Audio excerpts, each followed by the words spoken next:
रोज रोज पोळी भाजी खायचा तुम्हालाही कंटाळा येतो का? तर या पद्धतीने चटणी एकदा नक्की बनवून पहा. भाजीची गरज पडणार नाही. मस्त या चटणी सोबत तुम्ही पोटभर खाऊ शकता.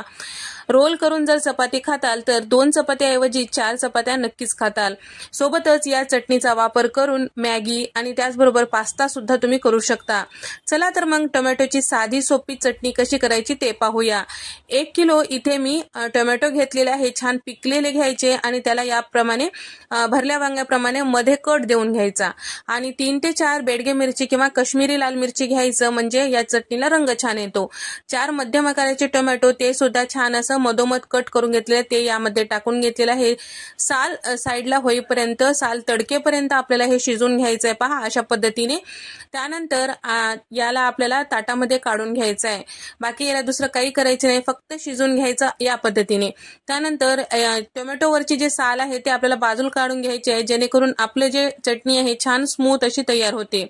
थंड झालं की मिक्सरच्या भांड्यामध्ये टाकून अगदी बारीक असं याचा पेस्ट तयार करून घ्यायचं. इथे आपलं चटणीचा पेस्ट तयार झालेला आहे.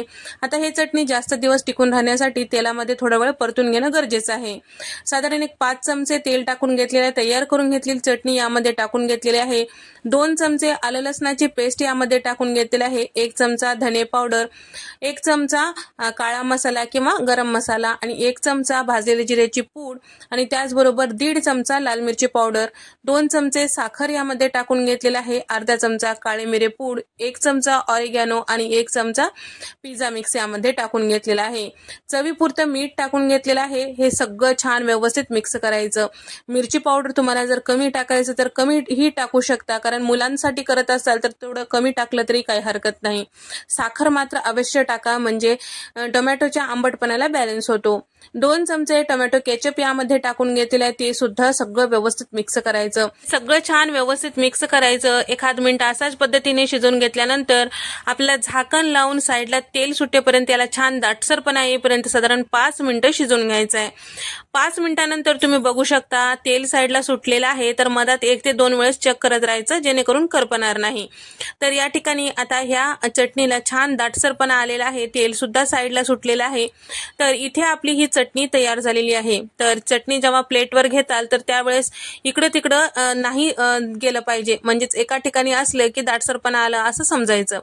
या ठिकाणी आता इथे आपली चटणी तयार झालेली आहे. अशी चटणी थंड झाले की काचेच्या बरणीमध्ये ठेवताल तर फ्रीजमध्ये साधारण 15 ते 20 दिवस टिकून राहतो. त्यापेक्षा जास्त वापरू नका, कारण फ्रीजमधले जास्त वापरणं सुद्धा चांगलं नाही. आता पोळीला लावून कशी खायचं ते पाहूया. तर तयार करून घेतलेली पोळी किंवा चपाती जे आहे या पद्धतीने थोडंसं अगदी हलकसं कडक होईपर्यंत परतून घ्यायचं. हवं तर तुम्ही तेल, तूप किंवा बटर टाकून हे भाजू शकता. तर या ठिकाणी छान असं भाजून घेतलं की यावर आपल्याला तयार करून घेतलेली चटणी लावून घ्यायचं आहे.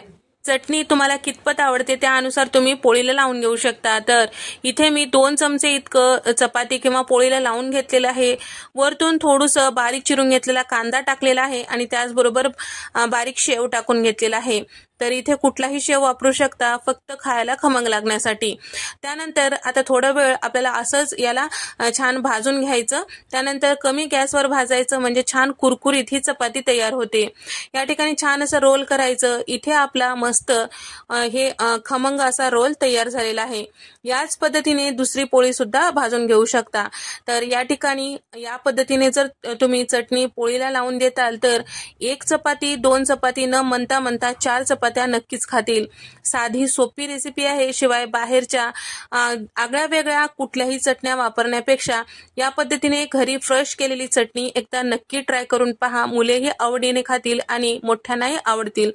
तर या चटणीपासून मॅगी आणि पास्ता तसं कसा तयार करायचा ते पुढच्या व्हिडिओमध्ये पाहणार आहोत. व्हिडिओ फार मोठा होऊ नये म्हणून पुढचा व्हिडिओ ठेवलेला आहे. तर व्हिडिओ आवडल्यास व्हिडिओला लाईक करा, शेअर करा आणि सबस्क्राईब करायला विसरू नका.